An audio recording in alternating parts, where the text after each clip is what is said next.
From the tank on the campus of the College of Staten Island, CSI Sportsnet presents NCAA Division II men's basketball coverage live on the ECC network. In today's conference matchup, the College of Staten Island Dolphins take on the Roberts Wesleyan University Redhawks. Good afternoon, everybody. My name is Joe Foreman, once again joined by my broadcast partner, Nick Durst. And Nick, it is senior day here at the tank. In our women's game, the Dolphins picked up the win. They clinched a playoff spot. The men have already clinched, but playoff seeding is still on the line in today's game. Well, to the seniors and all the players, thanks for the memories. It's been a great season, but it's not over yet. Conference play still to come after this game, but the Dolphins, of course, want to finish the regular season with a big win here at home at the tank. Justin Cardenas, Brian Gomez, Chris Velasquez, the three seniors for the College of Staten Island. They will be honored pregame, and you said it, Nick. That trio has given us a lot of memories, perhaps most memorable over the last month, the performances of Velasquez. He has been fantastic for the Dolphins over the last month. Well, Chris is the reigning, defending, undisputed ECC Player of the Week. He had his career high, 35, followed it up with over 20 points in his next game. So he's playing the best basketball of his college career right now. No doubt about that. As I mentioned, the Dolphins have already qualified for the conference playoffs. And in today's game, seeding will be decided. Now, we had a big matchup in the conference that took place ahead of this game. The Stack Spartans took on, I believe it was the Malloy College Lions. Now, Malloy is currently seeded 3. Stack is currently seeded 1. Nothing to gain for the Spartans of the win. They have locked up the 1 seed. The Dolphins are still chasing Malloy in the standings. They can't catch them. They also can't catch UDC. The Firebirds are seeded 4th. However, they can catch this Roberts Wesleyan team. If the Dolphins win this game, they have swept the season series against the Redhawks, and that could set up some very interesting playoff scenarios moving forward. Yeah, big game for both teams. Both of these teams, their last games, they're coming off losses at UDC. Dolphins haven't played in a week. They've lost 3 straight. Their last game, they lost 80-70 at UDC last Saturday. Roberts Wesleyan, 9-14 on the season, 7-8 in conference, so a little better than the 6-9 Dolphins. They lost 90-66 at UDC in their last time out earlier this week. So if that tells you anything, maybe it tells you the Dolphins played UDC a little better, so maybe they're going to do better in this game. And Chris Velasquez, he was great in that last game, 21 points. We mentioned he was the ECC Player of the Week. Messiah Mallory had a crazy stat line. Only 15 points and 9 rebounds, but he had 5 blocks, Joe. That is a huge number in the NCAA Division II level in that game. So look for him to continue with some strong defense. And in that last game, Waterman also had 12 points and 7 rebounds. These teams can certainly score. The Dolphins have 5 players averaging in double figures, and on the other side, Roberts Wesleyan has 4 players scoring in double figures. You mentioned Messiah Mallory and his performances throughout the year, a 5-block game that you referenced. Messiah has been an anchor for this team defensively, in addition to his work at the offensive end. On the other side, Nicholas Johnson, who's in the starting lineup today, had a huge game. Last time he faced the Dolphins, he had 25 points. Yeah, he's tremendous. And for the season for this team, Jaquez Sanchez, 13 points per game. Malik Brooks, 12.7 points per game. So those are the key players to keep an eye on this roster. Sanchez, along with Malik Brooks, the team's 2 leading scorers, have been incredibly efficient from the field, 46% and 55% respectively. Both teams have shot the ball well this year, and it was a shootout last time they faced one another. 168 combined points in the Redhawks win. Yeah, a lot of scoring in that game. You mentioned all the people who are averaging double figures for the Redhawks. The Dolphins, we mentioned it. Mallory, 15.9 points per game. Waterman, 12.6 points per game. Velasquez, 2 points per game. Same for McAllister. Armas, 10.7 points per game. Another thing to note here is Luis Armas and Chris Velasquez have played every single game this season for the Dolphins, the other 2 players. So they've been very reliable all season long for Coach Tibbs and his staff. Longevity can very easily go underappreciated, as right now I'm going to try and get a scoring update from the game between Malloy and Stack. The Dolphins will have their eyes on that one, and it is Stack with a 19-point lead with 13:08 to go in the second half. What does that mean for the Dolphins? Well, The Dolphins, with a win in this game, would leapfrog Roberts Wesleyan in the standings. The Dolphins would move from 6 to 5. With a loss in their game, Malloy would fall to 4 in the conference standings from 3. If the Dolphins win and the Lions lose, CSI faces Malloy in the first round. If Malloy loses and the Dolphins lose, the Dolphins will have to travel all the way to UDC in the first round. The Dolphins have beaten both the Lions and the Firebirds this season. We're not sure if the Dolphins have a preference, but as a fan, I think it's better if the Dolphins take on Malloy. Much closer, a much shorter bus ride, but you know the Dolphins would be thrilled to be playing a playoff game regardless of who their opponent is. Yeah, absolutely. They're pumped up. They're ready to go. So a good job by both of these basketball teams in their first year eligible for the conference tournament. They're both going to make it. And we'll turn our attention here to the seniors, Joe. And we'll give the lineups a little bit later, but all 3 seniors for the Dolphins today in the starting lineup. Chris Velasquez, usually in the starting lineup, but Brian Gomez and Justin Cardenas got their first starts of their career as Dolphins. Should be interesting to see how the Dolphins starting unit meshes. Velasquez, Gomez, Cardenas joined by Waterman and Mallory in the Dolphins starting lineup here this afternoon. And with just over 60 seconds to go before our Senior Day ceremony, we will step aside and take a break. When we come back, we will have full coverage of our 2023 Senior Day from the tank here on the campus of the College of Staten Island. Then after that, the Dolphins take on the Redhawks in their season finale with playoff seeding on the line. Champions know how to seize opportunities. When they see moments of greatness unfold right before their eyes, they push as hard as they possibly can, and then they push harder. Because the heart of a champion never settles, never quits, and never stops giving its all. We are champions. We are Division II. We go big, we give it everything we've got, and we win. On the field, on our campuses, in our communities, for our causes, in our careers. We rise to become champions in everything we do. We are Division II, and there are no limits here. We make our time count. We set our own path. We become champions on our terms. It's time to up your game, because we're here to play and learn.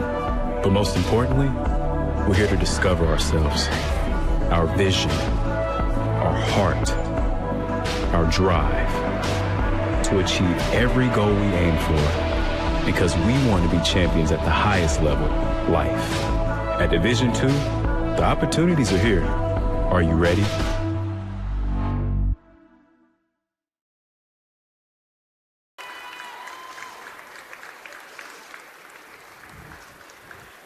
Justin is joined on the court by CSI Director of Athletics and Recreation, Chase Licata, his coaches, families, and friends.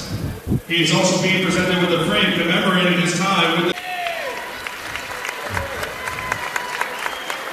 Ladies and gentlemen, one more round of applause for Justin Cardenas.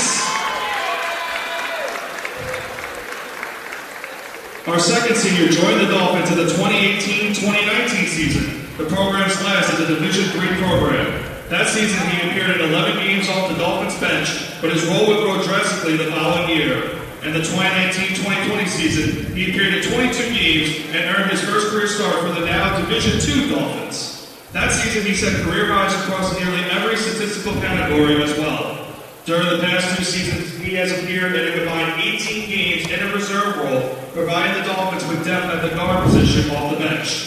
A 4-year member of the program, he goes down as one of the few individuals whose tenure spanned both the Division II and the Division III eras in program's history. Our senior, number 3, Brian Gomez.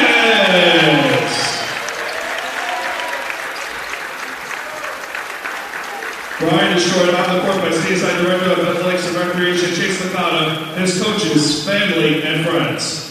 He is also being presented with the frame commemorating his time with the team, courtesy of CSI Athletics.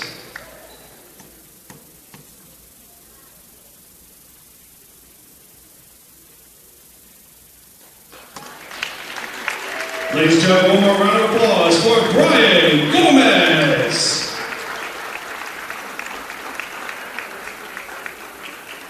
Our finance senior also joined the Dolphins in the 2018-2019 season and was a key role player for the stateside team that made it to the CUNYAC Championship. The following year, he appeared in 25 games and saw both a slight increase in his minutes and made an improvement in his scoring numbers. As a junior, he became the team's starting point guard and appeared in 25 games. He once again improved in several statistical categories, paving the way for what was to come in his senior season. He has appeared in all 27 games for the Dolphins this year, starting 26 of them, and has set career highs in scoring, rebounding, and shooting percentage. During the past month, he has set a new career high in scoring twice and has scored at least 15 points in his last 4 games. Another 4-year member of the team who has been a part of both a Division II and Division III program, he will be a difficult presence to replace following his graduation. Our senior, number 0, Chris Velasquez.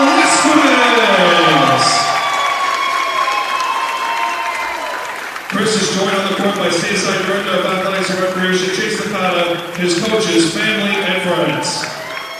He is also being presented with a frame commemorating his time with the team, courtesy of CSI Athletics.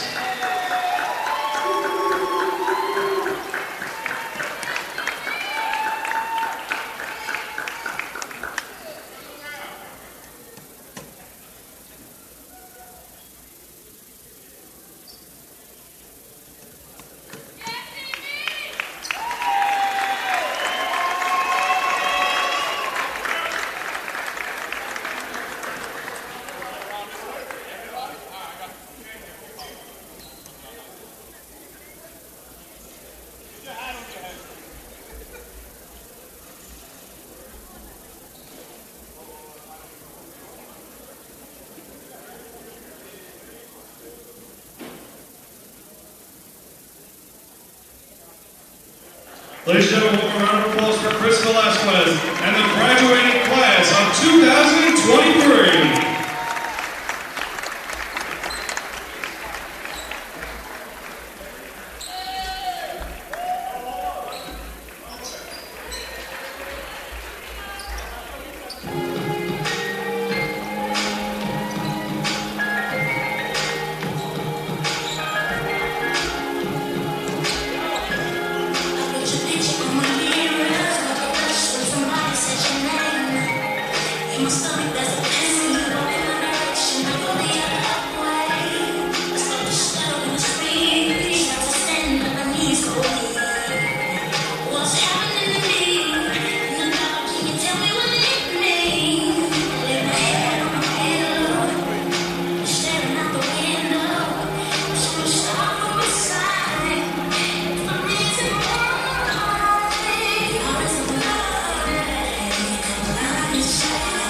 Like a minute to go to break for this one.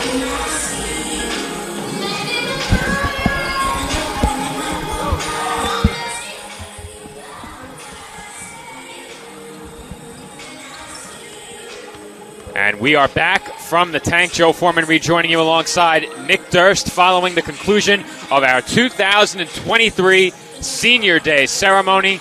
Justin Cardenas, Brian Gomez, Chris Velasquez recognized ahead of tip-off. And Nick, they have put 5 minutes back up on the clock. The teams will get warm once again, and then we will have the introduction of starting lineups. Yeah, the tank, Joe, it's very crowded.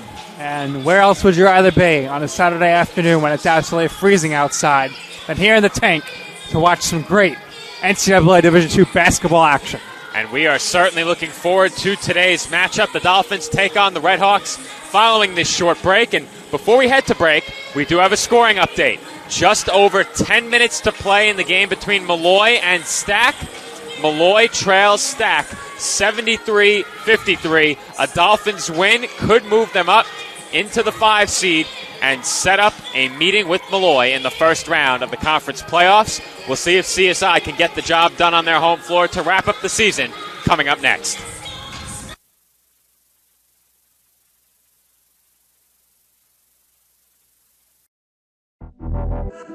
Champions know how to seize opportunities. When they see moments of greatness unfold right before their eyes, they push as hard as they possibly can, and then they push harder. Because the heart of a champion never settles, never quits and never stops giving its all. We are champions. We are Division II. We go big, we give it everything we've got, and we win.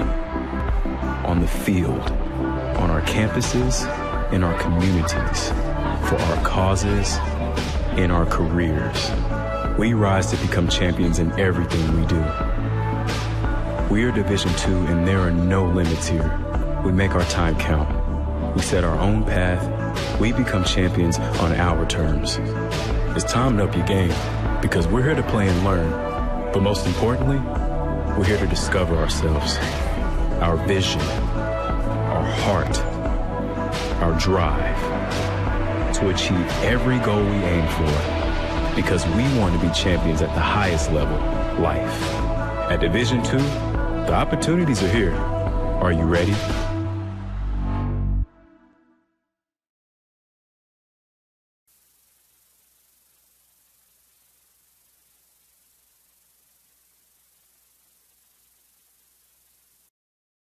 Cobra, a taco joint, Staten Island, where we're proud to have shared our family-first spirit with people from throughout New York City and the world. With indoor dining available both at the bar and on the floor. Or step outside for additional seating and an outdoor bar. Serving beer that's crisp, ice cold, and worthy of a day at the beach. Cocktails that explode with flavor. And great food made with the freshest and healthiest ingredients available.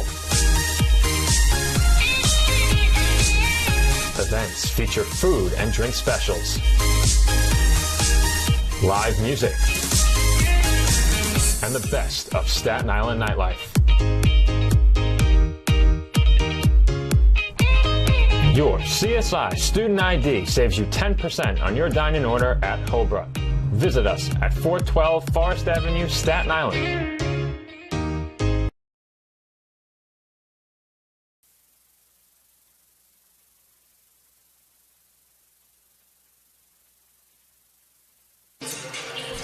And we are back from the College of Staten Island, where starting lineups are about to be introduced. And Nick, let's see if you can get those in ahead of public address. It's about to get very loud in here. All right, let me go as quick as I can, but I'll give everybody their due. So for the Red Hawks, Rob Wesleyan, number 0, the graduate guard, Rion Carter. Number 1, the senior guard, Ben Likeyunu. Number 11, the forward who's a senior, Nicholas Johnson. Number 12, the forward who's a redshirt junior, Jakir Sanchez. At number 30, the sophomore guard, Malik Brooks. The head coach is Mark Saldias. And now for the College of Staten Island Dolphins. Number 0, the senior guard of 5'10" from Staten Island, New York, and Moore Catholic High School, Chris Velasquez. Number 3, the senior guard from the Dominican Republic, Brian Gomez. Number 4, the senior guard from South Ozone Park, Justin Cardenas. Number 12, the junior forward from Colony, New York, Bryce Waterman. And number 23, the sophomore forward from Watervliet, New York, Messiah Mallory. The head coach is TJ Tibbs. And Nick, you have to think the Dolphins bench knows the result right now in the game between Malloy and Stack. The question is, do they adjust in this game depending on where they would prefer to play? For me personally, if I was making the call, having beaten both teams this year, I would rather travel 1 hour versus 6. Absolutely. Which would mean that the Dolphins will go all out to win this game. And I think that's a good position to be in regardless. I think you never want to phone in a game, which I don't think they would. But I think certainly the better position to be in is the position where a win benefits you. Well, to quote your former favorite NFL team's former head coach, Herm Edwards, you play to win the game. Coach Tibbs and his staff are never going to take it easy. They're always going to play to win the game. So they're going to go all out here, and they're going to give it their all to win this basketball game. We are just moments away from tip-off in the second meeting of the season between the Dolphins and the Red Hawks. The Red Hawks took the win 87-81 the first time these two teams faced one another earlier this season. The Dolphins will look to salvage a split of the season series. Now, the way the seeding would be determined if the Dolphins win, if I'm not mistaken, the Dolphins win over Malloy would give them the 5 seed because it goes by your record against the top seeds in descending order. So with neither team having beaten Stack or Damon, it then would go to the 3 seed, Malloy, to determine who would be the 5 seed. And the Dolphins, by virtue of their win over Malloy, would take the 5 seed in the tiebreaker. As the players are coming over to greet us, Joe, they heard Nino sitting over here too. They had to get a good close-up and personal look for themselves to see our engineer, Nino. Nino didn't get left hanging that time. Nino had some great ski trips as of late. We were able to keep him nice and warm as he was watching us. But here's tip-off. And Mallory wins the tip. He jumped against Johnson, and the Dolphins have the first possession of the game. Chris Velasquez with a fresh haircut for his last home game here as a Dolphin. You can notice, though. And Mallory finishes the lay-in on the alley-oop. Nice alley-oop play up there to get things started. I was going to say Velasquez still has his pinky taped for the last few weeks, but you know what, Joe? He's played a lot better with that taped pinky. I was about to say, even if he doesn't need it, I think you keep it taped. I think that's where he's at with it right now. The way he's been shooting, keep it taped. Dolphins lead 2-0. Carter kicks out. Sanchez finds Brooks for a deep 3. That's no good, and rebounded by Mallory. Gomez for Mallory. Mallory picks up his dribble and finds Velasquez. Open 3. No good. Rebound by Sanchez.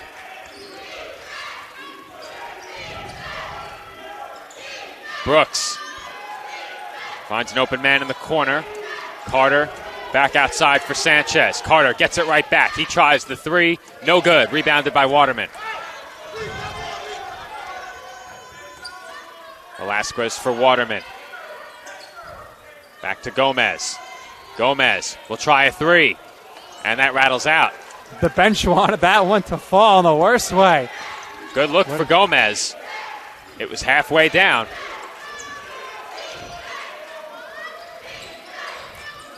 Good hands by Mallory as he strips that away from Sanchez. Mallory got away with a travel. No, he didn't. He actually got pushed up He first. did. He did. The Red Hawks got away with a foul first, and then Mallory, for a moment, appeared to get away with a travel. I think he ended up traveling due to the push. I think you're right, Nick. I think the contact certainly could have been called a foul, but in a lot of cases you'll see that called as a play on. Mid-range jumper by Johnson, no good, and rebounded by Waterman. Gomez is whistled for traveling. So the question, Joe, is probably going to be how long do you think the Dolphins stick with the starting 5? I think as long as the Dolphins are within striking distance and have a lead early in this game, this unit will stay on the floor. All right. Obviously a much smaller unit here than usual. Dolphins going with 3 guards. If there was ever a team to run 3 guards against in terms of the matchups, this appears to be the team.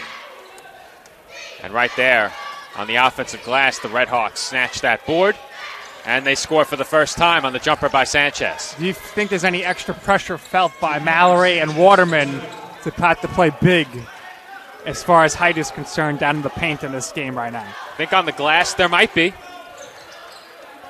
They possess the size. A big burden on Mallory in terms of rebounding early in this one, as Velasquez can't get the layup to go. He had a great look at the rim. Kick out to the corner, pulled in by Sanchez. He surveys the floor. Cross-court pass. Brooks, defended by Waterman, and he dribbled it on the baseline. Seniors are going to come off now, so McAllister comes in along with Chestnut, and Gomez and Cardenas head to the bench. With an early substitution of the seniors, you know the Dolphins mean business in this game. If that doesn't tell you they're playing to win this one, I don't know what does. Well, I told you, they're going to play to win the game. There was never a doubt in my mind that Coach Tibbs wasn't going to have his team ready to compete here and win. I'm with you 100%. As McAllister goes straight to the basket, unimpeded, and lays it in. I thought he was going to slam that one in, but little traffic there at the end lays it in. Poked away by Mallory and taken by Waterman. We haven't seen much of this unit playing together this season, with McAllister in and out with injury, Waterman out a little bit early on in the season with the injury. So, interested to see how these guys gel together here going into the ECC tournament. There's no better time than now to get healthy if you're the Dolphins. The only question that remains is are they headed to Malloy or to UDC? That will be decided within the next 2 hours, as that three-pointer by Brooks is too strong, and the rebound was taken away by Johnson, but he stepped on the baseline. I'd imagine, Joe, this would be the starting five for the conference tournament game, and Armas would be the first person off the bench. I think you're right, Nick. Not sure there's much question about it. This is Chestnut, defended by Carter. He uses the Mallory screen, sends it over to Waterman. Has it right back. Chestnut, pull-up jumper is good. Nice job there by J.J. Chestnut to pull up and bury the shot. Carter will try a three. Too strong, and Waterman has the rebound. Ice-cold start for the Redhawks as the Dolphins turn it over. Carter to the basket. Lefty layup is good. Well, they must have heard you, Joe. You motivated them there to heat up a little. That's what Roberts Wesleyan needed. They've started just 2 of 7. The Dolphins 3 of 6. McAllister inside for Mallory. He has a mismatch, and he can't take advantage. A little short there on that shot. Carter fakes, Carter drives, and Carter travels. And we are going to have our first media timeout. Really good turnout here today. Just wanted to point out that interim head coach from last season, Nick Duran, in the building right behind the bench to cheer on those seniors who he spent many years with as an assistant coach here prior to becoming the interim head coach last season. Austin Mick behind the Dolphins bench as well. We might see some more familiar faces in the crowd as this game progresses, but for now, we head to break. Just inside of 15 minutes to play in the first half. Dolphins lead by 2. The Kettle Black on Staten Island, a top 5 wing joint in America by Food and Wine magazine. Serving daily lunch and dinner at the bar or on the floor. Perfect for family and group parties with top shelf drink and delicious food. From great times with good friends. Live sports and watch parties. To Staten Island's hottest nightlife. The Kettle Black features live music and DJs weekly. The Kettle Black features daily and nightly food and drink specials. The best Staten Island has to offer is at the Kettle Black. We'll see you there at the Kettle Black, located on 415 Forest Avenue, Staten Island. And we are back from the tank. Bit of a slow start for the two teams offensively. Dolphins lead at 6-4 through just over 5 minutes in the first half. All 3 Dolphins seniors got the start. And after a couple of minutes, CSI brought on the regulars, inserting Jordan McAllister and J.J. Chestnut into the game. Bit of a press here from Roberts Wesleyan. I know that's something the Dolphins prepared for coming into this game. This is Velasquez for Chestnut. Right back to Velasquez. Mallory at the top of the arc. 10 to shoot. Chestnut Inside for McAllister. It's poked away and stolen. The Redhawks look to push. Good defense by CSI to get back. Sanchez gave it up. This is Carter. First substitution of the game. Ryan Garwood into the game for Roberts Wesleyan. And the Redhawks throw it away. But a miscommunication there between Sanchez and Carter. Damani Smith into the game for the Redhawks as well. Carter, Johnson, and Sanchez, the other three on the floor for Roberts Wesleyan. Foul charge number 0, Ryan Carter. His first, team's first. Dolphins will inbound with 25 on the shot clock.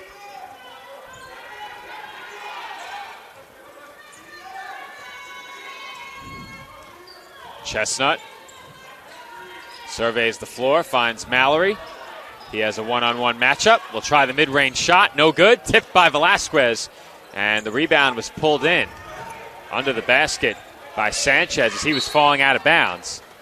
And the Dolphins are whistled for a foul.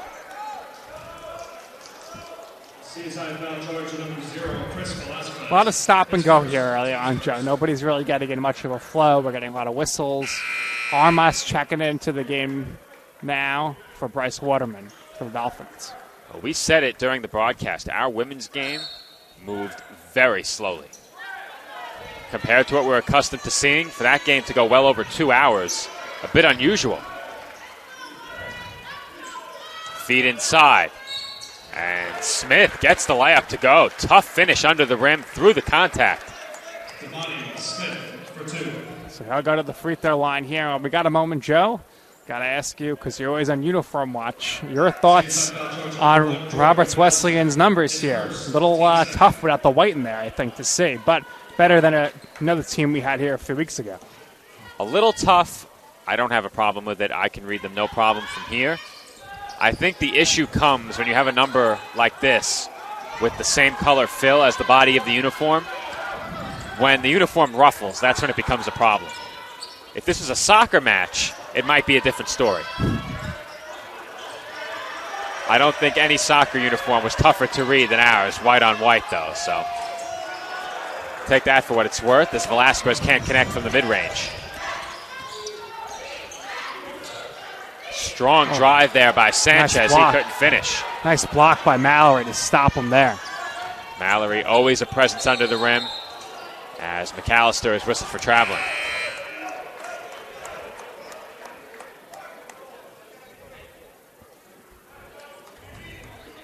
It's been quite the drought now for the Dolphins.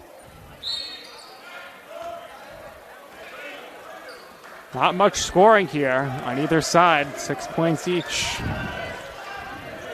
We have a final in Rockville Center. Stack defeats Malloy 94-70. As I mentioned before, the Dolphins taking great interest in the score of that game, as that three-pointer is no good by Garwood. Offensive rebound, Redhawks. Hook shot, no good by Johnson. Rebound is tipped, and Chestnut has it.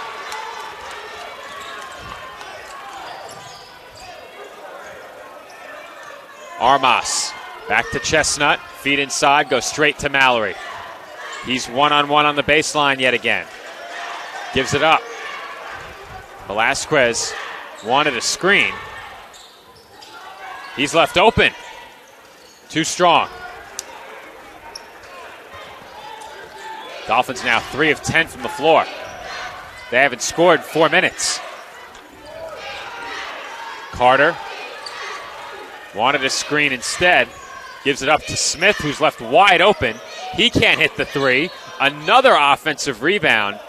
And that will send the Redhawks to the line. Anastasios Zetos. Or check that, Abu Gabanye will head to the line. Gabanye wears 4. Zetos wears 3. So Gabanye will head to the line when we come back from this short break. Another media timeout inside of 12 minutes. Our score knotted up at 6. Champions know how to seize opportunities. When they see moments of greatness unfold right before their eyes, they push as hard as they possibly can, and then they push harder. Because the heart of a champion never settles, never quits, and never stops giving its all. We are champions. We are Division II. We go big, we give it everything we've got, and we win. On the field, on our campuses, in our communities, for our causes, in our careers. We rise to become champions in everything we do.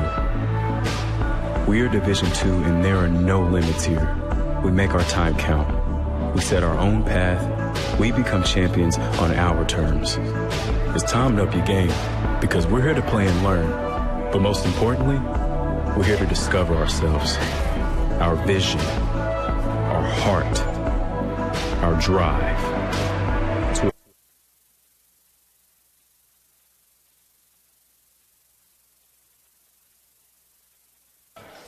And we're back from the tank. Slow start to this game offensively for both sides.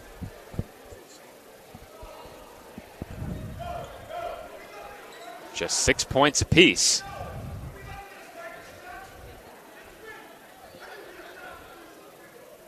We do apologize for the silence, but it seems like there may be some smoke in the building. I smell it, Joe. And now Nino smelled it first, too. Yeah, you're right. Someone's smoking in here. Not good. We'll have to make an announcement. Oh, I'm sure Nick Pavone will be all over that. He will be after I text him momentarily.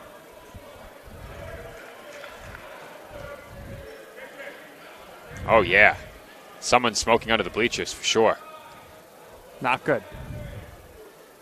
And it's strong. It's right next to us. There's an exit door, not too far, though I do believe the campus is still no smoking. It is, I believe. You're right. As we have a palming violation. And I'm going to have to take off my headset and see what's going on. I'll be right back, Nick. All right, Joe.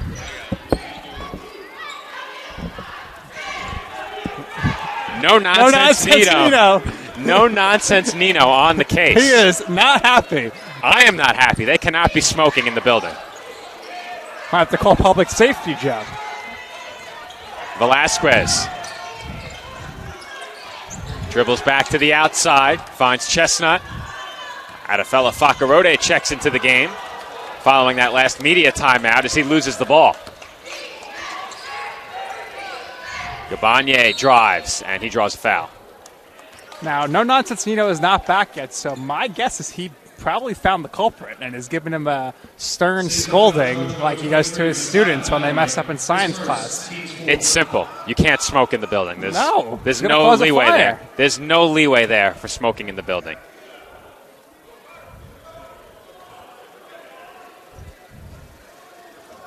It's one thing if they step outside the building and smoke outside the door. You can't smoke on campus, but the campus not heavily populated today. I can't say I would be the one to stop them in that moment. If they're smoking in the building, there's absolutely no way that can be allowed to continue. Well, the smell has gone away, so I'm going to guess that Nino saved the day. Well, Nino hasn't come back yet. The TLC Do I have to go check on him? You might have to go check on him, Joe. Perhaps no nonsense Nick was behind the bleachers smoking. No nonsense, Nick. That's me. No-go Joe. I still smell it, Nick. You better go check it out on the next break. Nino got smoked as Mallory gets the layup to go, and the Dolphins finally get back on the board. Needed that there for the Dolphins. I'm getting a little concerned about Nino now. I'm deeply concerned about Nino, as the next media timeout can't come soon enough, and the Redhawks have turned the ball over again. I'm smelling it again now. So am I. It's not good. So am I. Gonna have to call public safety in here.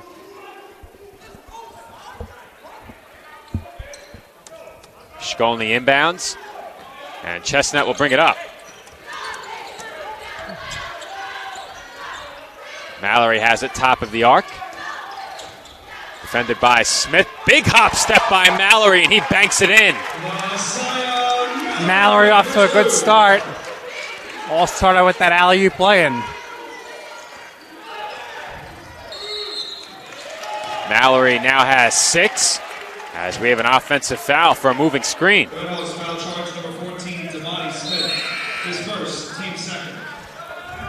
Mick and I exchanging concerned looks. Where's Nino? Yikes. We're going to have to throw Nino on a headset when he comes back to figure out what the heck just happened. We'll have to share his story. Our viewers are totally invested. Armas, splash. Louis for 3. Armas. Big three-pointer for him. First points of the game. Dolphins in front by 4. We're past the midway point in this first half as Shkolny pokes that ball away. He just checked in as well following the last media timeout. And that's a nice runner in the lane by Brooks. Good body control on that floater. Velasquez. And an illegal screen was called against Mallory. Interesting. Nino's back. He's now looking happy, Joe. CSI foul charge number 23, beside Mallory. All right, so Nino thinks that the front door being open brought the smell into the building. Someone was smoking outside the front door? Wow. That traveled all the way through the building? Wow. Nino on the case. Investigative reporter. Someone brought the smell inside with them. So, Nino, did you close the door? Nino closed the door. Job well done. As Brooks is rejected by Chestnut. Good defense there by Chestnut, staying vertical and blocking that shot. The only thing I can think of how the wind blew in is obviously it's open up there.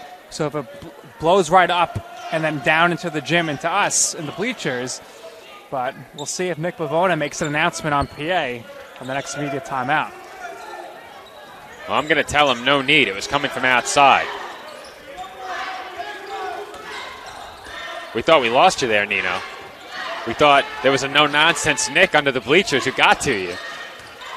Shkolny finds the cutting Velasquez, but he can't finish. Front row Joe was going to have to become no-go Joe as he was going to have to hunt you down.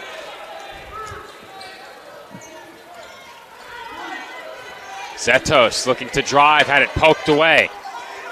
Gabagne with it. 10 to shoot. Pull-up jumper. No good. Here comes Chestnut. He finds Velasquez in the corner for 3. No good. And rebounded by Gabagne. We could be on our way to our lowest scoring half of the season as Zetos knocks down the 3. 14-13, 8 minutes left in the half. I don't know if we're even going to crack 30. Still 8 minutes to go. The commentator's jinx strikes again, alive and well with that last made 3. Armas buries another one. Well, I mentioned the first game of the season, he was up in the gym working on his fitness in the offseason. It's paid off this year as he has been excellent from downtown. All these two teams needed was some extra motivation from me, as we've had 6 quick points scored, and we will head to a media timeout with 7:35 on the clock in the first half. Our score, Staten Island 16, Roberts Wesleyan 14.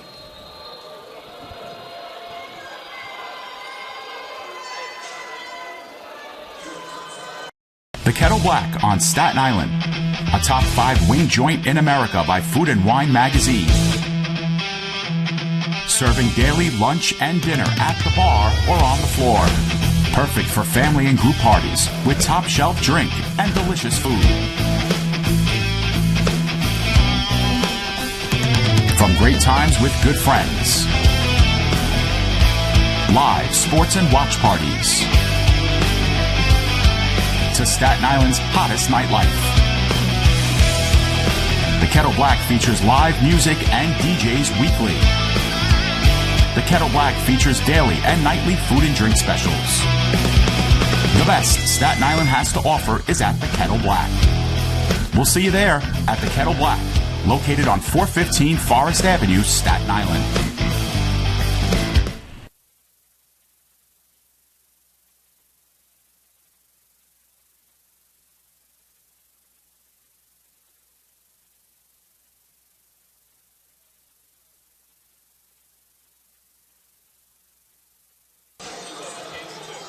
And we are back from the tank.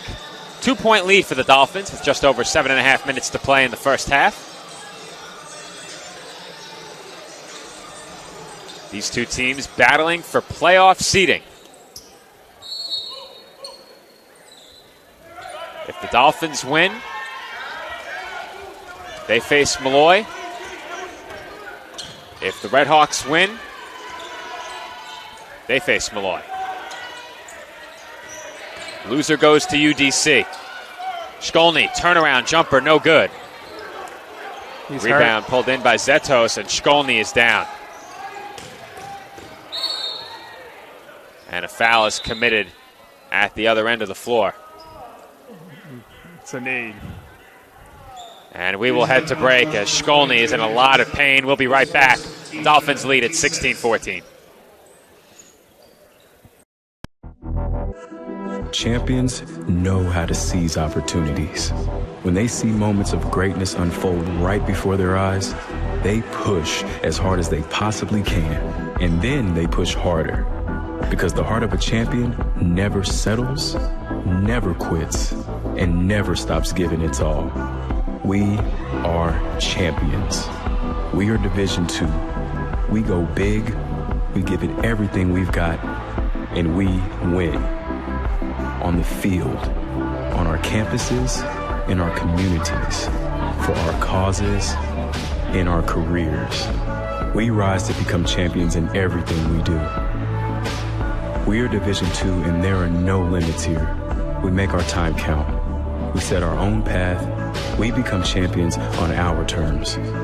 It's time to up your game, because we're here to play and learn.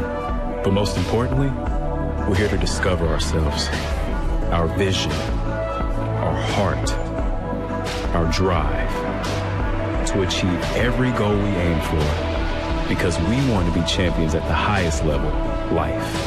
At Division II, the opportunities are here. Are you ready?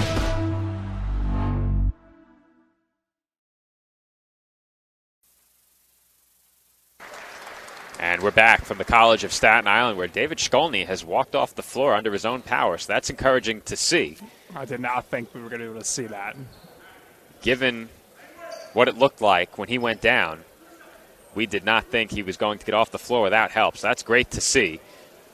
Doubt we'll see him back in this game. That would sure be something, but with the Dolphins having already locked up a playoff spot, I don't think they would chance it, even if he feels he can come back in. You never know with those knee injuries, and that's where he grabbed when he went down to the floor. Those can either be season-ending or look far worse than they actually are. And it looks like it was the latter this time, which is, of course, the better of the two outcomes. 1 of 2 trip to the line for Gabanye.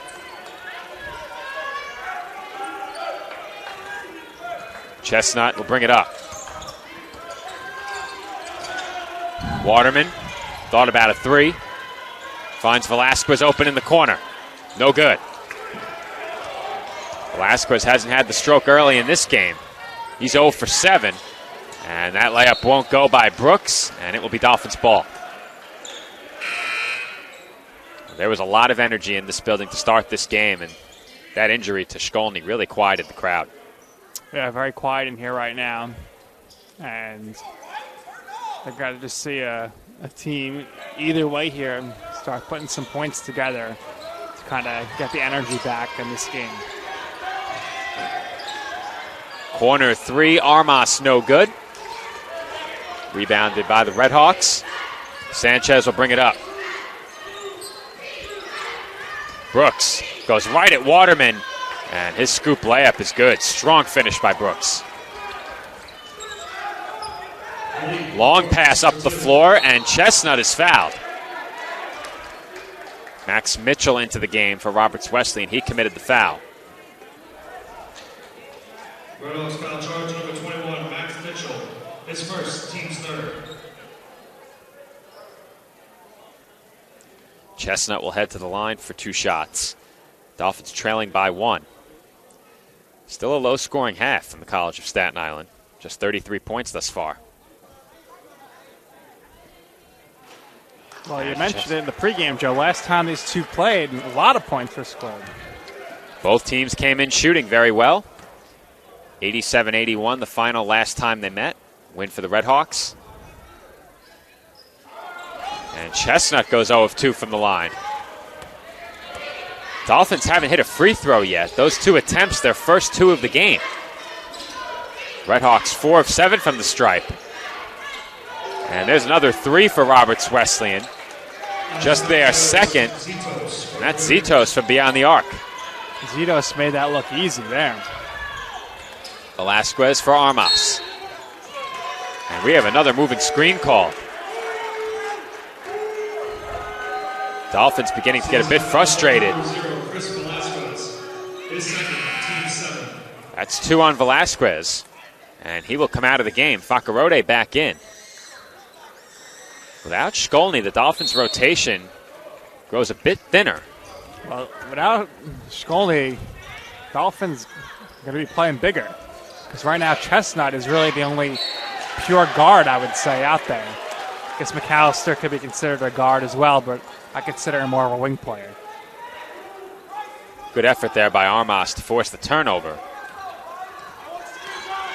In addition to the 5 on the floor, Velasquez, Gomez, Mallory, Vargas, Cardenas on the bench. Dolphins still have 10 players available, but in many games, several of those players have not played. And Chestnut hits a big shot there. The Dolphins needed that. Huge shot. Dolphins needed that to get them to 19 points. And you can see an increased level of aggressiveness from Malik Brooks right now. He is attacking the rim with ferocity, and he finishes there for 2. Here's a look at that last triple by Chestnut. That was a big shot for the Dolphins, who once again were struggling for offense. At the time, that made it a 1-point game. The Redhawks lead is now 3. Our score, 22-19, 5:16 to go in the first half. And with this being just a 30-second timeout, we'll stay right here and take a look at some of the first half numbers. For the Redhawks, 8 of 22 from the field. For the Dolphins, 8 of 20. The two teams are combined 5 of 18 from beyond the arc. Roberts Wesleyan 2 of 9. The Dolphins 3 of 9 from the line. The Redhawks 4 of 7. The Dolphins 0 for 2. And so often this season, the Dolphins have surrendered far more attempts from the line than they've taken. Early in this game, that's the difference. Yeah, absolutely. It's the difference right now. And heading into that time out there, Coach Tibbs yelling at Fakarode. Perhaps didn't like his defensive effort there on that last basket by Brooks. Two teams with a combined 19 turnovers early in this game. It's been a bit of a sloppy start. That's contributed to the low-scoring affair to this point. 5 minutes to turn it around for both teams. We'll see who seizes the momentum heading into halftime. Armas, corner 3. Way short. Chestnut has the rebound. McAllister for Chestnut. Splash. Nice job to move that around with the clock getting low. Chestnut's open. He knocks down the 3. Tie game, 22-22, 4:40 left in the first half. We are all even at 22. Just over 4.5 to play in the first half. Brooks, three-pointer. That's good. Malik Brooks really heating up. Malik Brooks from 3. He has 9, is now 4 of 8 from the field. That's his first 3. He's the reason why right now, but the Redhawks have the lead. Armas, head fake. Fakarode left open. He can't answer. Brooks may look to attack again here. He spins baseline, reverse layup won't go. McAllister, defended by Brooks. Gets it to Chestnut. He tries another 3, and JJ connects again from downtown. Well, you heard a deja vu, but that's a deja 3 because 3 times in a row from that same spot, he has knocked down the three-pointer, and it's going to cause the Redhawks to take a timeout as he knocks down that 3. J.J. Chestnut yet to miss a shot in this first half. He is 3 of 3 from downtown, 4 of 4 from the field. When we come back, the Dolphins and Redhawks knotted up at 25.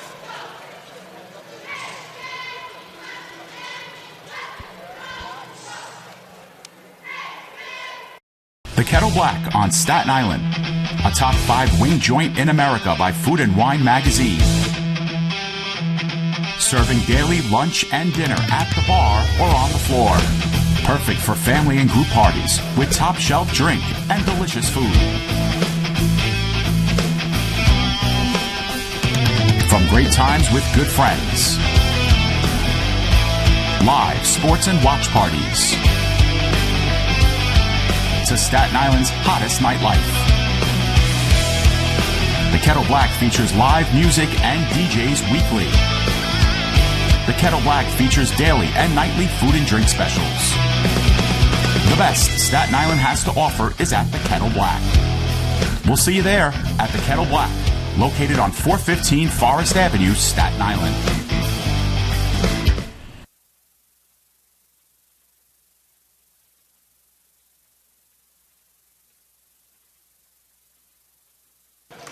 And we are back from the College of Staten Island. Score tied at 25 with 3:41 to play in the first half.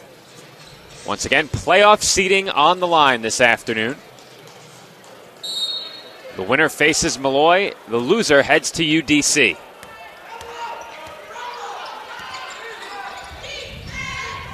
Sanchez gets rid of it for Brooks. Brooks has had a nice first half, 9 points to lead the Redhawks. Chestnut leads Staten Island with 11. And that's a nice feed on the backdoor cut, and Brooks lays it in for an easy 2. Gene Aristill with a nice feed on that cut by Brooks. Chestnut looking to attack again. Threw it away. Sanchez will slow it down. Carter weaving through traffic, can't get the lefty layup to go. But he is whistled for traveling on the way in. And it will be Dolphins ball. I'm not sure Carter knows it. I think he thinks he's going to the free throw line. He can't believe he just it. Said what? The aspiring officials were right on it.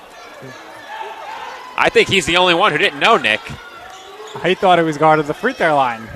I thought so initially, but I saw the signal. Waterman for 3. Splash. Price, baby. Price Waterman with a three-pointer from straight on. It's hard to believe, Nick. That is Waterman's first shot attempt of the game. How often do you see that? As that layup won't go for Zitos. Very rarely you see that, as McAllister is fouled on the block. Just the 4th team foul against Roberts Wesleyan, so the Dolphins far from the bonus here. Well, Shkolny is back on the bench. Definitely not coming in. I see the crutches are getting taken out. But at least he's sitting up, so that's a good sign. That's a big question mark heading into the playoffs now. Will the Dolphins have David Shkolny? Well, we'll check in with Jeremy at the half, maybe, because Jeremy, he's setting up the crutches. He's doing it all today. Sweeping the floor, assisting the trainer. Definitely earning all of his hourly wage, that's for sure. No question. As Fakarode can't connect from 3. I could say he's doing the job of 3 people right now. You could say so. And Brooks draws a foul. McAllister upset with himself. And Brooks goes back to the line. And the reason McAllister was frustrated, that's number 3. Quickly picking up those fouls. Remember, he didn't start the game, so yeah, really quick. Now, Joe, when would the ECC tournament begin? Next Saturday or during the week? If they follow the same format as last year, opening round Wednesday night, semifinals Saturday, finals Sunday, which is not good for us because you and I will be at Staten Island University Hospital Community Park for the baseball home opener on Saturday, and then opening weekend continues into Sunday. So we would not be able to attend if the Dolphins are playing during the day on Saturday or Sunday. I'm on a flight to Orlando Sunday night as well, as that three-pointer won't go for Fakarode. Well, let's worry about Wednesday first. Lofty aspirations for the Dolphins in the playoffs this year, as that layup is good. But I'm not sure Skolny's going to be able to play on Wednesday based on how gingerly he's walking on me. It doesn't look promising. Here comes Velasquez. Facarode. Waterman, 3. Splash! I was going to say Velasquez should have took that open layup there, but moves it around, gets it to Waterman eventually, and knocks down the 3. Dolphins up once again, 31-30. 1 minute and 15 seconds left in the half. Carter attacking, kicks out. He has it back. Thought about a 3. Looks to drive, and his layup won't go. Offensive rebound and putback by Nicholas Johnson. Nicholas Johnson. Johnson gives the Redhawks the lead once again. All game long, it's been back and forth, back and forth. Two offenses have really picked it up the last several minutes. Chestnut, floater, off the window, and that's some good touch by Chestnut. Chestnut having a great first half. Chestnut leads the Dolphins with 13. That also leads all scorers as he passes Brooks. Brooks has 12. Sanchez finds Johnson. Zitos traveled. Dolphins will have the last shot of the half. All right, so let's see if the Dolphins here take the full 22. I think they will. Move it around, and we'll see who takes the last shot. Potentially looking to get Waterman or Armas in one of the wings for a three-pointer. Chestnut has it as the clock ticks down inside of 10 seconds. Chestnut with 4 to shoot. Finds Waterman, deep three-pointer. Splash!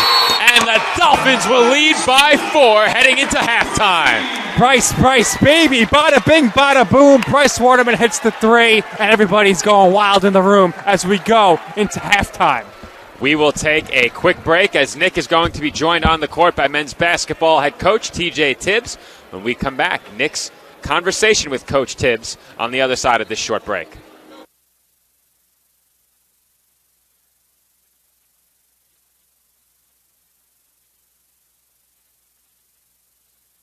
Being a champion takes more than talent, more than the perfect pass, more than using your head. Being a champion takes the spirit to always push harder, the ability to overcome any hurdle, and the fire to be the best. Welcome to Division 2, where the pursuit is yours to create. And the question isn't, can you do it? It's, will you?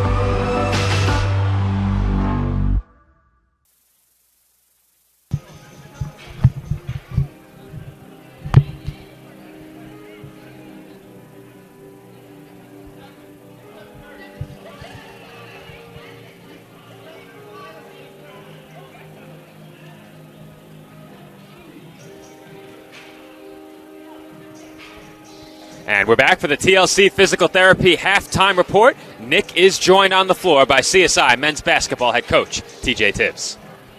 All right, thanks, Joe. Coach, great end to the first half there. Waterman from way downtown with the big 3 to get the energy level back up here in the building. Energy level dropped a little bit when David Skolny went down. Any update on his knee right now? No, we don't know yet, so hopefully he can return, but we'll deal with that after the game if we can. All right, so today, of course, senior day, so I'm going to give you the opportunity here to discuss your 3 seniors and what they meant for you as a coach this past year. Well, what they mean and what they always mean. 3 seniors that are 4-year kids, and that's a very special thing in this program. There's not a lot of people that go through 4 years of this program, not even myself. So they are the highest of honor that you can have in this program. 3 of them started together. They're going to finish together. They've spanned our Division 3 to Division 2 run. Without COVID, they wouldn't be in the playoffs. So that's why this was extra special to make the playoffs for them this year. And they're the heart and soul of our program. They've all played different roles on the court, but off the court, they're leaders. They're tremendous students, and they're awesome people. And it's glad that they got to start the game together and play together. That was awesome, but, we're here to win a basketball game, and that's what we're trying to do. All right, Coach, and real quick, really tight-knit community here between the student athletes. crowd is packed here today. All season long, we've seen support from the baseball team. The women's basketball team supports the women's basketball team. I saw a few weeks ago, journalists Alec Kahn and Messiah Mallory working on their post-game together. I saw you at the Mets swimming meet. So what does that say about the community here that CSI is building with the student athletes? What's that say about you? You see me at the Mets swim, you didn't say hello, so I don't know. You didn't come out to the booth. You were across the pool. Sounds like an excuse, but I mean, it's a special place. I say it all the time. I mean, seeing athletes work out with other athletes. Right after we get done with this game, I'm going to check to see how the baseball is doing in the first game of the doubleheader. And, Coach Moore and I texting, Coach Tracy. This may be the last time I'm on. I just want to take the time to thank out you, obviously Joe Foreman, the whole entire staff. This has been class. And I know our fans are spoiled because you fans, our fans, get to see them and hear them all the time. We're spoiled. For our visiting fans, I just want to let you know, I know you just stop in once a year maybe, but we have the best broadcasting. We have the best game experience here. The table staff, there's too many guys to name. Everybody that makes this game day what it is. And this is the last one this year, but another year, another great year. You guys have contributed everything to the success that we've had. So I hope everybody here is able to share in the fact that we did something for the first time together, because it's not just us and the players, it's definitely you guys. So if this is the last time I'm talking to you, it's been a great one. We got a lot more left to do, but I thoroughly appreciate you and everybody behind the camera. All right. Coach Tibbs, thank you so much for the kind words. Appreciate your time. Best of luck in the second half of the conference tournament.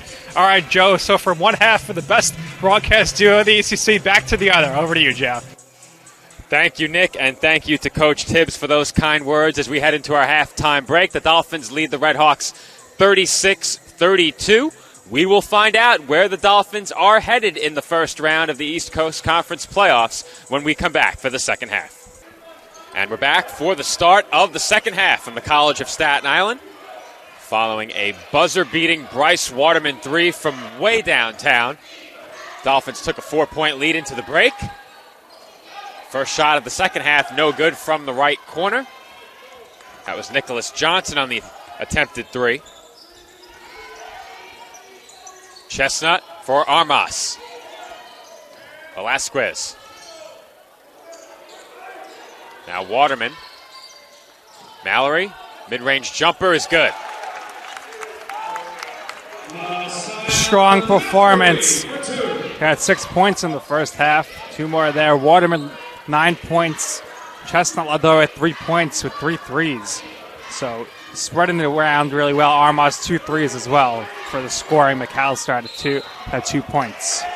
And there's another turnover by the Redhawks. Keep in mind for the Dolphins, Jordan McAllister had 3 fouls in that first half. He does not start the second half. Didn't start the game either. Gomez, Cardenas, Velasquez, Mallory, and Waterman got the start. Yeah. But unless the Dolphins pull away in this game, we might not see Cardenas and Gomez again. So 11 turnovers each for both teams in the first half, but the Dolphins were able to capitalize with 16 points off turnovers. Armas is fouled on a 3-point attempt. So I got a line for 3, but Roberts, Wesleyan, Joe, they forced 11 turnovers and only had 6 points. It was a sloppy first half with turnovers for both teams. But both sides turned it around late shooting, and that helped offset some of the turnover issues. Armas' free throw is good. Well, He has 2 more coming. Earlier today, we saw the Dolphins win on Senior Day for G. Esposito. Went up at halftime, had some of the fantastic congratulations G. Esposito cake. And that was I got it. I don't know where that cake was from, but fantastic cake.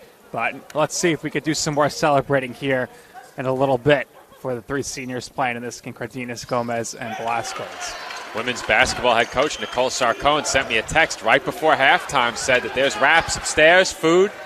I may have to go check that out. I did. I had a roast beef wrap. It was very good. All right, I'll be right back. There was pizza, but it was gone by the time I got up there. 3-point attempt is up and good. Ryan Carter from downtown. No mistaking that his foot was behind the line with those neon green shoes. That's a timely basket by Carter, and Armas has an answer.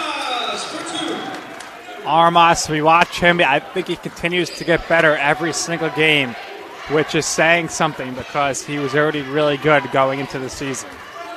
He's consistent. And I think that's very important as well. You know what you're going to get from him on a game-to-game basis. And as he steals that, the best ability sometimes is availability, and Armas has played every game this season. He has very active hands defensively as well, as a jump ball is called there.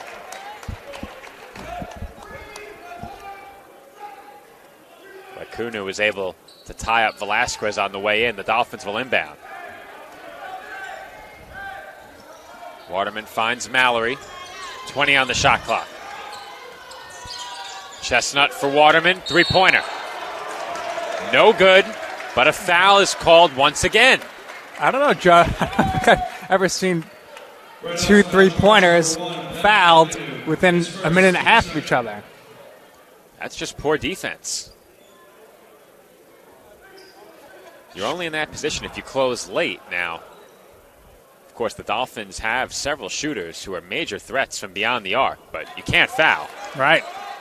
It's worth noting here, and I tried to get an update at halftime for Coach Tibbs, but he didn't have one. She's only in a knee brace now at the end of the bench. You'll see by the Gatorade bucket.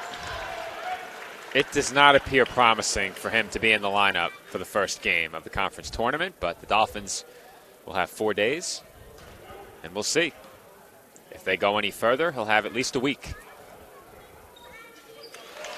I don't know, Joe. I think you were thinking ahead of yourself, but I think if the Dolphins are in the finals, we got to make it work somehow to call that game, if possible. I would think it's up to the host team to decide who calls that, and depending on the venue, I might not be available. Well, I would say the host team would probably call it. So don't know. It'll be out of our hands.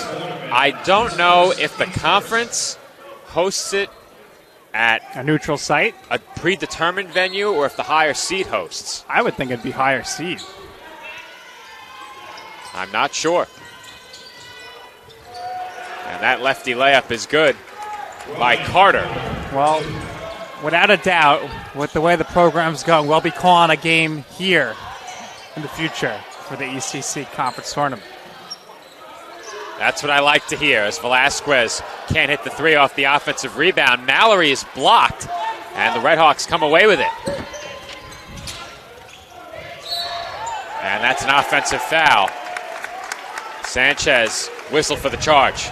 Mallory, very nimble here.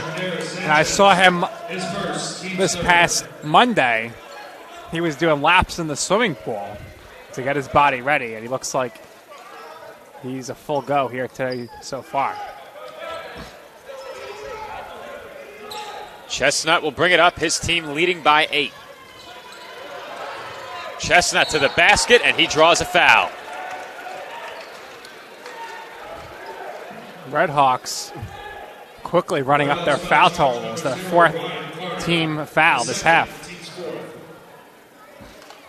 Getting to the line as much as they have through the first 3 minutes plus in the second half. The Dolphins are setting themselves up well for late in this game.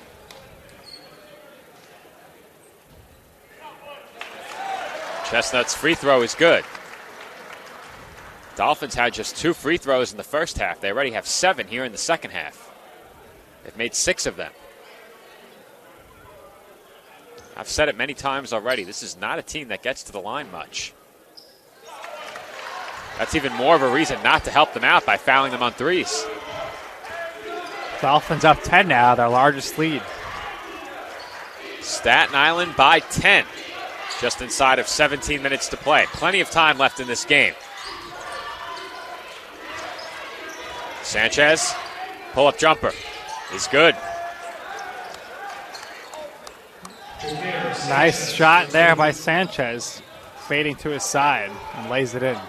Off. Armas was there. Yeah. Just better offense by Sanchez. Mallory inside for Waterman. He has a size advantage here. Armas hands off to Velasquez. Velasquez still without a point. And he's on the board. The reverse broadcaster's jinx, Joe. I knew what it took to get Chris a basket. Not that I'm partial for the Dolphins. As Brooks kicks out and has it tipped away by Chestnut. inside of 16 minutes, we will have our first media timeout of the second half. Our score heading into a quick break, Staten Island 49, Roberts Wesleyan 39.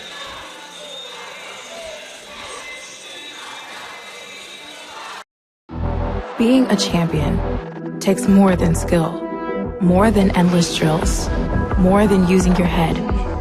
Being a champion takes the heart to give it your all, the agility to thrive from any angle, and the relentless drive to be the best. Welcome to Division II, where the pursuit is yours to create, and the question isn't, can you do it? It's, will you?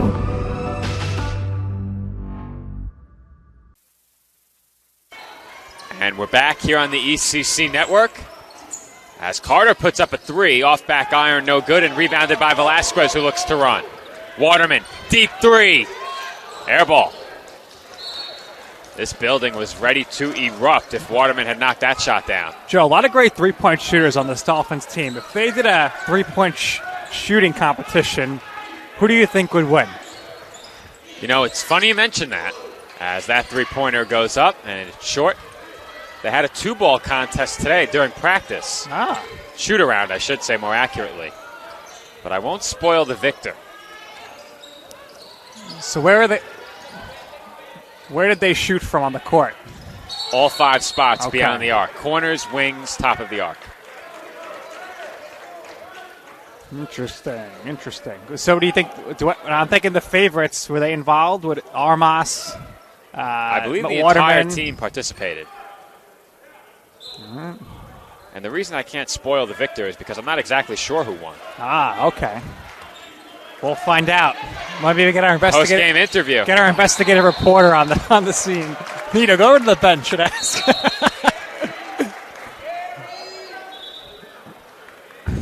And it looks like we're going to head to another timeout. Back-to-back media timeouts. Timeout taken by Roberts Wesleyan with 15:07 on the clock in the second half. Dolphins lead by 10. For me, just kind of was the glue that kept my family together. I feel like, I don't know what it was that drew me in, but after I started playing for a while and started seeing some early success as a little kid, to see how much it meant to my parents to see me play the game and try to make a difference was really what fueled me to keep playing and stay competitive. Being a triple major is not necessarily easy, but at the same time it is what you make it. Being a tighter-knit university, I have a lot of classes with the same professors, so they know me pretty well. I think it's that personal relationship that really helped me to thrive as a student. I was able to come here and get my triple major, as well as play a super high level of baseball against some of the best players in the country. There's a lot of options here in Division II with a lot of great ball players and a lot of great people, and they make sure that they give you every opportunity to succeed on and off the field.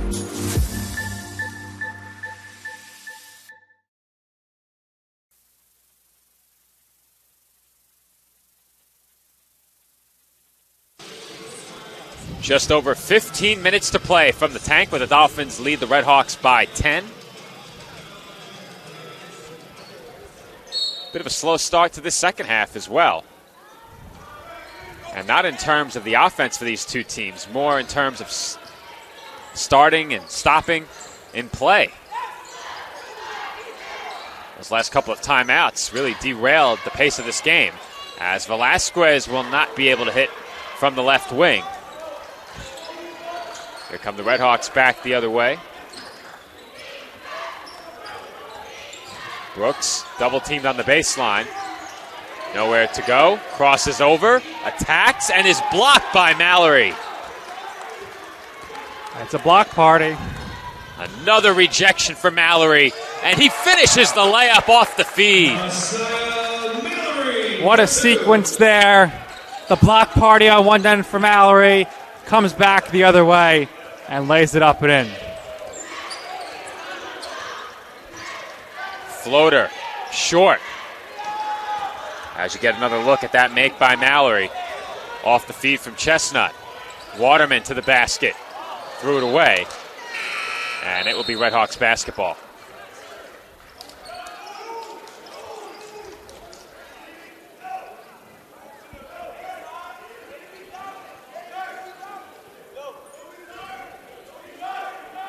Redhawks will inbound now, trailing by 12. Dolphins gradually building up their lead. They led by just 4 at halftime. Have outscored Roberts Wesleyan 15-7 here in this third quarter.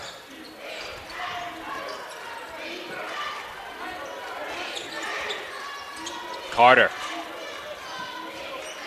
for Gabagne. He's defended by Chestnut, had it poked away. 10 to shoot. Gabagne is fouled.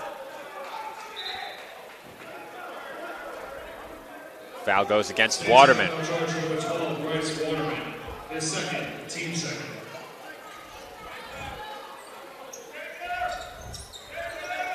Carter looks to inbound, sends it to the backcourt. 15 on the shot clock. Gabagne posting up Velasquez on the wing. He's doubled, and he traveled. Another turnover forced by the Dolphins. The referees are going to huddle, though. And we may have had a foul call before the traveling violation, and we do. Foul charge number 0, Chris Velasquez. His third, team's third. Velasquez now has 3. McAllister started the half with 3. He hasn't played yet in the second half. Carter in the corner. Almost lost his footing. He drives. Sends it outside. Akunmu, defended by Mallory. His floater, no good. And he grabs his own miss. Ball did not hit the rim. Carter for 3. Off the mark. And Velasquez has the rebound. Joe, you said Velasquez hasn't scored before. He scores. You said McAllister we haven't seen. And McAllister's getting ready to check back in. I know what it takes to make things happen here at the commentary desk. The ultimate motivator. Good defense there by Armas once again. And that's a jump ball.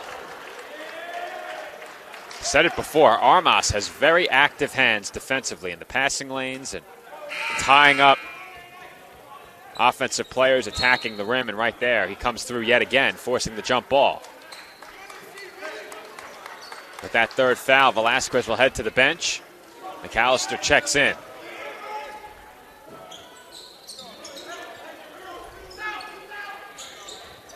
Inbound went to Garwood. His shot too strong, tipped and rebounded by Gabagne. Deep 2, tough shot over Armas. And McAllister got his hands on it, but I think one of the Redhawks stepped on the baseline. It's gotten quiet in here in the tank. Dolphins ahead, though. Perhaps complacency setting in among the spectators. Right. You know, the Dolphins would be perfectly okay with them remaining quiet if it means they move on to win this game. As someone who hopes to attend the game next week, I'm looking at it 1 hour bus ride, 6 hour bus ride. And that layup is good off the steal by Carter. Yeah, you could also say 20 degrees or mid 30 degrees. I think I'm concerned more with the bus ride. They all factor in. And Mallory drew the foul. At least I thought so. And instead, it's an offensive foul against Messiah. Yeah, definitely a charge by him. Initially, no one moved. And I thought perhaps we were staying right here. That is not the case. For Mallory, that might be his third. And it is. So Mallory now has 3 fouls. McAllister has 3 fouls. And Velasquez has 3 fouls. That's something to watch. When we come back from this break, our score, Staten Island 51, Roberts Wesleyan 41. Hobra, a taco joint, Staten Island, where we're proud to have shared our family-first spirit with people from throughout New York City and the world. With indoor dining available both at the bar and on the floor. Or step outside for additional seating and an outdoor bar. Serving beer that's crisp, ice cold, and worthy of a day at the beach. Cocktails that explode with flavor. great food made with the freshest and healthiest ingredients available. Events feature food and drink specials, live music, and the best of Staten Island nightlife. Your CSI Student ID saves you 10% on your dining order at Hobra. Visit us at 412 Forest Avenue, Staten Island.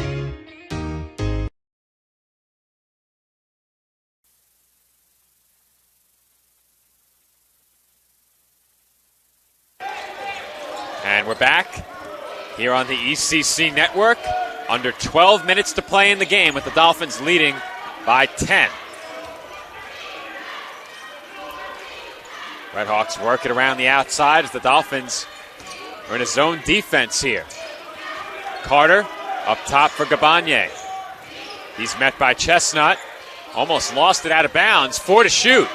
Carter crosses over. Floater over Mallory is good. And there's a chance they might look at that. Tibbs might challenge that, so let's get that clipped. We are clipped, and we are going to clip the replay. Let's see if we can spot it without taking you away from the live action. May have not gotten that off in time, but now we can take a look, Joe, as we got to travel here. And I think Tibbs is going to challenge it, or he's going to at least ask the referee to look. Referee said I'm not looking. So I think he may have gotten that off, Nick. It's so close. Well, the referee said he's not going to take a look. It is incredibly close. We'll see if we can get it for you quickly. Let's take a look. We may have to cut away to get you back to the live action, but we'll get a quick look. You're not missing anything right now. So close. So close. I'm not sure if they could overturn that, even if they did look. Those are 2 big points. Carter off the screen, tries the jumper, and he scored 4 straight. Well, that could certainly be a big momentum shifter after that. Big shot before to beat the clock. Armas out to McAllister, and he's stripped from behind. Carter drops it off. Gabagne lays it in, and it's a 4-point game. Timeout, Dolphins. Big 6-point swing there. And Dolphins this timeout as they're only up by 4.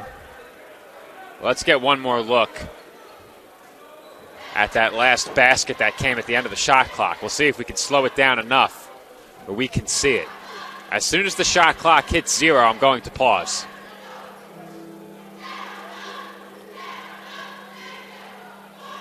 Now, the click was a bit delayed. On that look, it appears he got it off. If they had checked it, I think that play stands. Yeah, they would have made it all return it with the replay. I think we're in complete agreement on that. As the Dolphin lead is down to 4 points, still over 10 minutes to play in the second half. Plenty of time left. And the Redhawks are in the midst of a run right now. The Dolphin offense has gone cold. They've been scoreless for the last 4 minutes. Well, the Joe, Redhawks on an 8-0 run. How conservative do you think Mallory's going to play here for the next 5 minutes or so with his foul troubles? I'm not sure he can afford to be conservative. If he's out there on the floor, I think he has to play 100%. If he picks up a 4th, they'll take him out. And that's a big 3 for Bryce Waterman. All right, stop, collaborate, and listen. Bryce is taking 3-pointer shots, and they're all swishing. Waterman right now, tremendous job from downtown. Waterman with another big shot. He's now 4 of 6 from downtown, and that floater is good. Ryan Carter again. Carter now has 15. With that last basket, Waterman has 14. Armas left open. Splash! All right now it is a 3-pointer party, and everybody is invited. And the party rockers are in the house tonight, knocking down the threes left and right. Dolphins lead back up to 8 points. That's a nice pass from Carter, and an emphatic rejection by Mallory. Velasquez leaks out, and he lays it in for 2. The Dolphins' lead is back up to double figures. Well, Joe, talked about in the pregame how Mallory had 5 blocks his last game, and here, another block in this one, and it leads to the easy transition basket for Velasquez. Here's a look at that rejection by Mallory. An emphatic block by the Dolphins sophomore. Velasquez leaks out and lays it in for an easy 2. That was so nice. I think we should view it twice. Let's see it again. Maybe slow it down a little. I want to see that block in all its glory. Boom, right at the rim. Easy transition basket. What a pass there by Waterman to Velasquez the other way. And knocks it down. Here's one more look at the block for you, Nick, as Mallory once again making his presence felt around the rim. It looked like Damani Smith had an easy layup, and Mallory denied that. And just when it looked like the Dolphins were losing their grip on that lead, the lead is back up to double digits. Nice little swing there in momentum. The timeout certainly worked in the Dolphins' favor. Redhawks have it with 9 minutes to play, trailing by 10. Seems like all the work they put in to get back to within 4 was erased in a matter of seconds. Carter for Gabanye. He's double teamed. Got it away. Zitos met by Mallory. 1 to shoot, and Carter's three-pointer is short. Mallory has the rebound.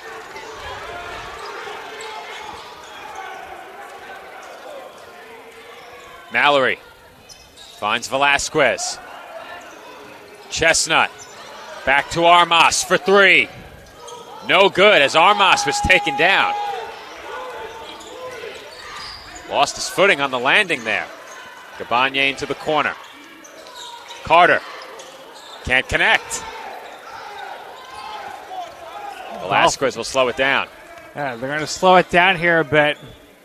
See their half-court offense for the first time in a while. It's been a lot of run and gun as of late for both teams. Velasquez uses the Mallory screen left open, and Chris knocks down a CV3. There it is, the CV3. As Velasquez is fired up here in his last game at the tank. Dolphins now lead by 13, their largest lead of the game. Under 7.5 to play. Garwood. No good, and Mallory has the rebound. Garwood lands on the hardwood there as he takes a tumble on that shot, and it's no good, and Dolphins come away with the ball.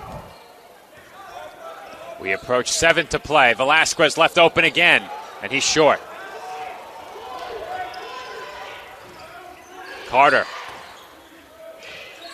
Zitos looks to drive baseline. And he does not get the roll.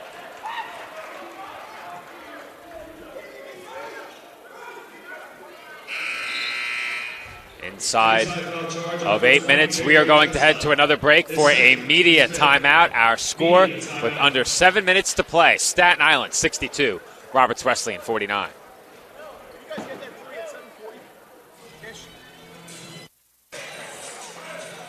Well, we did not head to break because the officials came over to check that last Chris Velasquez 3. It does stand. It is still a CV3, Nick, and the Dolphins lead by 13. Yeah, John, I'm getting a close look here. I think Chris is wearing 2 different shoes. What are your thoughts on that? I know you're a shoe connoisseur. So those aren't 2 different sneakers. They're from the same package. They're intentionally differing from one another in that way. Interesting. If I had to guess, those look like Kyrie's. That might be a pair of What the Kyrie's. I could be completely wrong on that, but that's my guess from here. I don't have a great look at it. Leave it a Kyrie to wear or produce a shoe set with 2 different looking shoes. I'm going to stay quiet on that one. Velasquez has it. He finds Chestnut. Under 10 on the shot clock here. Armas left open, corner 3. Splash. Another one for Armas. Knocking him down all game long from the corner. Armas having quite the game. He now has 17 points, 4 of 6 from downtown. Tremendous job by him. Off the spin, Gabanye can't get it to go, and the tip-in finally goes down.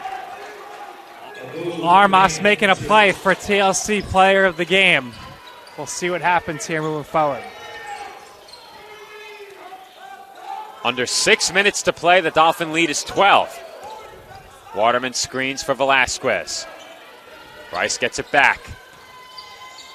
Kick out, open three, Velasquez. And he goes down to the floor. How many times have we seen that in this game? Three-point shooter taken down as Gabanye gets the layup to go. Nice job by him to get to the basket there. Mallory. Back to Velasquez. Dolphins will slow things down here as we approach 5 minutes remaining. Chestnut for Velasquez. Chestnut gets it back. Finds an open Mallory for three. And Mallory gets the bounce. Mallory with the lucky bounce, and it drops in for three. Brooks, kick out. Open shooter is Aristil, not close, and the Dolphins have it. CSI closing in on a big win to wrap up their season. The lead is 13 with 4.5 to play. Mallory in the corner. Will look to attack, instead gives it up to Waterman. Waterman, floater, off the back rim, and Mallory with a big rebound. Could not get it to Armas.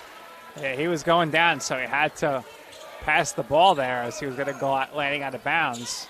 And tough to have an accurate pass in that scenario.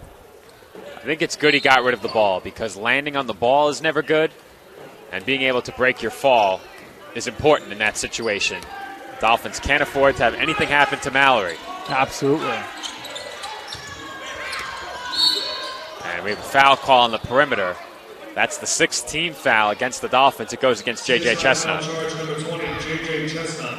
His third, team 6. Now, Nick, who are we looking at for a potential player of the game right now? It's 4 minutes remaining in this game, and there's no clear-cut player of the game at the moment. I think right now we're gonna have to talk to Waterman and Armas for sure.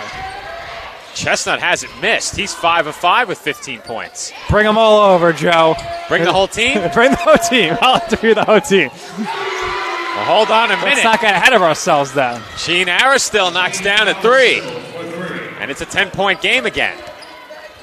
We still have to think about these things. We'll see if anyone separates themselves late in this one. Armas pulls that pass down. 12 to shoot. Velasquez wants Mallory. He's denied the ball. And that pass is stolen.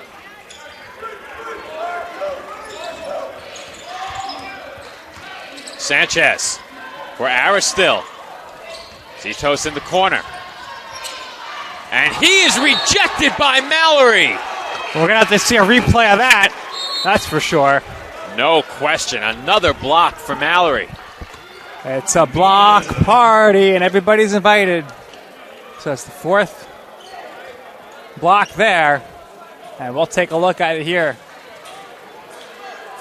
Nothing has gotten by Mallory in this game. And we thought his last rejection was emphatic. Perhaps none more emphatic than that so far. Lots going on here. We're going to head to a commercial with this timeout, our final break of the afternoon. The crowd and the cheerleaders are flipping out right now, so they're pumped up here for the last 3 minutes of this one.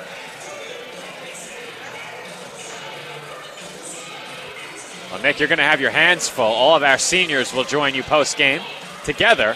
What if we have 3 seniors and 3 players of the game? That's going to be 6 interviews. I'm ready for it, though. We'll do the seniors in one and the players of the game in the other. we'll stay right here as this timeout's about to come to an end. But we've been informed all of our seniors will be joining us post-game for the TLC Physical Therapy post-game report. We'll also have our player of the game joining you as well. So, all right. We will see. I think it might be Waterman. Haven't spoken to him this season, so we'll see who ends up winning this. Player of the game, vaunted award. Could be a few people. Nino's chiming in on who he thinks should be the player of the game. Very worthy candidates all around. He's the sound guy. You can make the case that 4 players are worthy of player of the game. Mallory closing in on a double-double plus all the blocks. And then you have Chestnut, Armas, and Waterman all at 15 points or more. I think we haven't heard from Bryce this year. If it's close, Bryce gets called over. Brooks will hand off. Sanchez. Guerrero still in the corner. Back up top, Gabanye. 8 to shoot. And that pass is tipped and stolen. The Red Hawks running out of margin for error here inside of 3 minutes to play.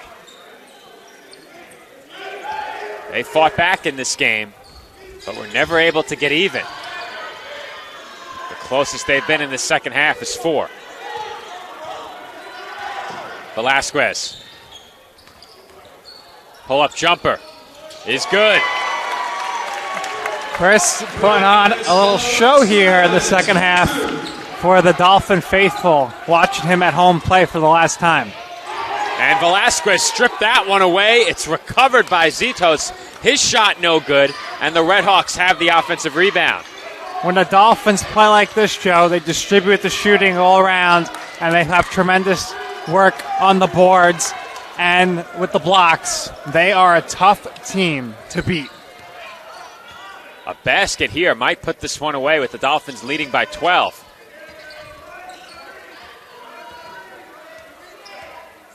Velasquez attacking, and his layup rattles out. That might have put this one on ice. The Red Hawks still have to move quickly at the offensive end. Brooks almost lost it. Zitos from the corner. Feeds it inside. Count it! And 1. Gabanye for 2. And that silences the crowd for just a moment. Can make this a 9-point game with 1:33 left. So, final outcome is still to be determined here. That is exactly what Roberts Wesleyan needed in that spot.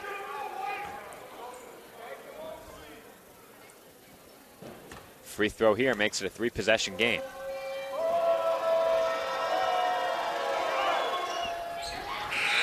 And the Dolphin lead is 9.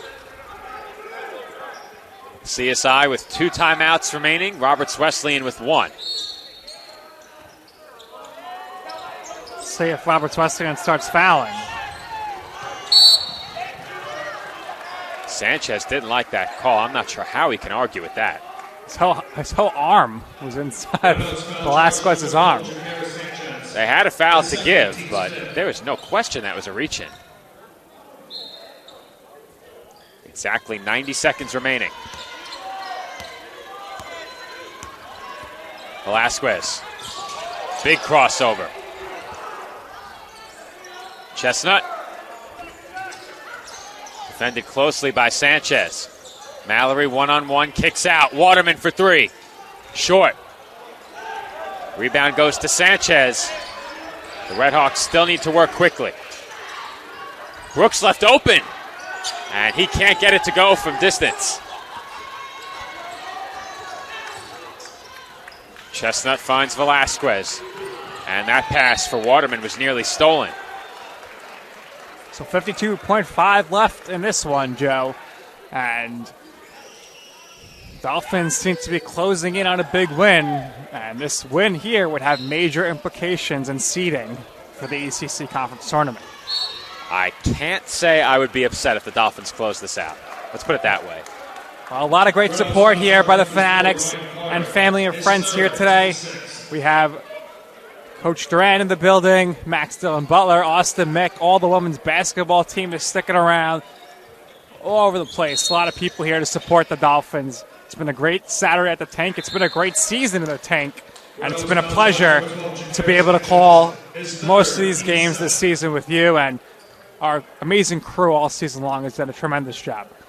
Well, everyone who knows me knows that I have a great time doing this and that I would not be here if I was not doing this.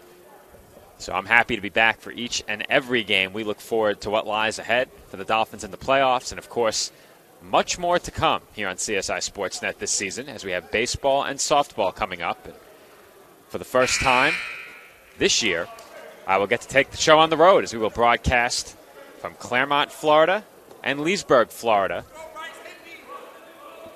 That coming up next week.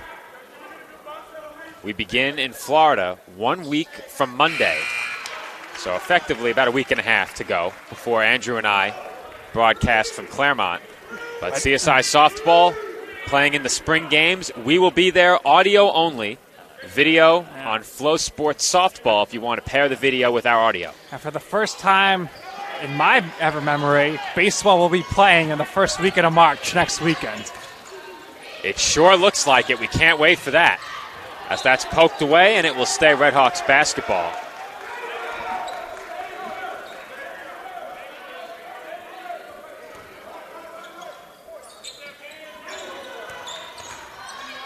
Carter goes at Mallory, finds an open man in the corner, and that's a much-needed three.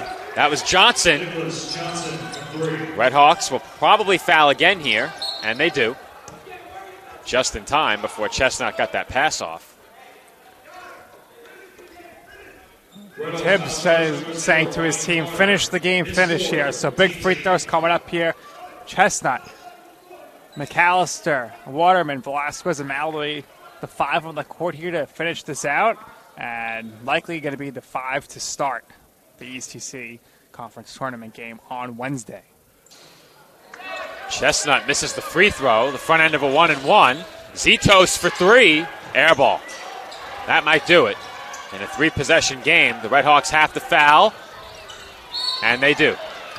All right, I think a little tie-up here, but hopefully Chestnut's okay. Looks to be fine, and he'll head to the free throw line. Redhawks foul charge number 3, Anastasio Zitos. Well, as we close in on the conclusion of this game.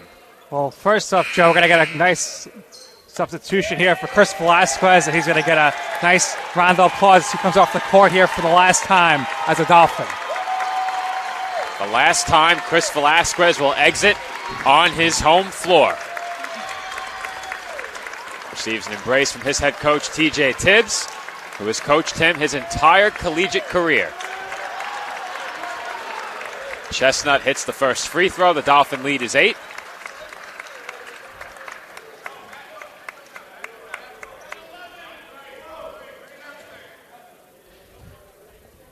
And Nick, we do know where the Dolphins will be playing to open up the playoffs. They have finished ahead of Queens College in the standings. They have finished 5th. They will head to UDC for round 1. That's the women. The women go to UDC, and if the men hold on here, they go to Malloy. Okay.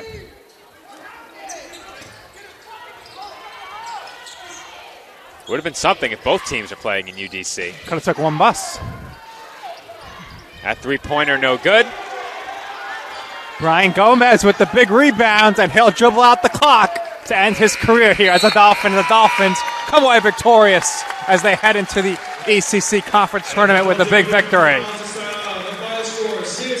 So it is set. The College of Staten Island Dolphins have passed Roberts Wesleyan University in the conference standings. The Dolphins move into 5th. The Redhawks finish the season in 6th. The Dolphins will travel to Malloy College, we presume, next Wednesday for an opening round matchup against the Lions. The Dolphins do have a win against Malloy this year. That is for the men, of course. They travel to Malloy. As for the women, they will head to UDC for their first round playoff matchup and take on the Firebirds. So in just a few moments, Nick will be joined on the court by the CSI seniors as they will receive one final round of applause at center court. Nick will also be joined by our TLC Physical Therapy player of the game. So What we'll do is player of the game first. That will be Bryce Waterman joining Nick, and then our seniors will join Nick on the other side of this short break.